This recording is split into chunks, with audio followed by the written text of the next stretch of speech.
حدیث مبارک کې راځي نبی علیہ الصلوۃ والسلام فرمایي وای چا چې په ما باندې زیات درود ویل د ګناونه داسې ختميږي لکه څنګه یخي اوبه چې ور ختموي څنګه چې یخي اوبه ور ختموي داسې درود په نبی علیہ الصلوۃ والسلام باندې د انسان څخه ختمي الله اخیره خبره تکم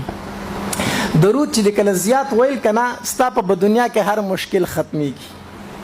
دا شاه ولی الله رحمه الله خو تاسو نه پیژنئ خدا علماي پیژني دا ټول علما چې ناس دي کنه دا شاه ولی الله رحمه الله ډیر زیات خپېژني تاسو به دور نه پیژنئ ځکه په دې علماو کې داسې یو عالم نشته دی چې هغه خپل سند نبی علیه الصلاۃ والسلام ته ورسوي او په منځ کې شاه ولی الله پرېږدي نشي کولی کوم عالم چې خپل سند نبی علیه الصلاۃ والسلام ته رسوي په منځ کې به ضرور استاد شاه ولی الله جوړیږي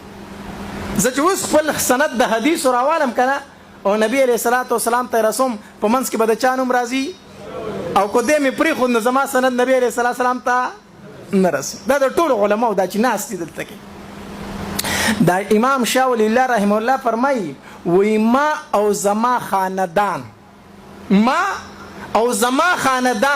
وی دا څه چې مونږ دي دا د درود شریف په برکت سره مونږ دي دا مونږ چې څه مونږ دي او دا الله چې مونږ ته کوم مقام را کړی دی دا د درود شریف په برکت سره وی را کړی دی الله درود په نبی رسول الله علامه ابن حجر رحمه الله لیکلی دی خپل کتاب کې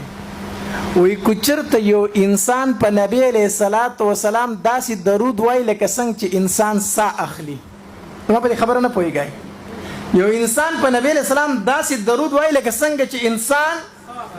بیا مو دې د نبی علیہ السلام د احسانات او حق نشي پوره کوله بیا هم دې نشي پوره کوله خو د خپل وس موافق درود په چا باندې وای په نبی علیہ الصلوۃ والسلام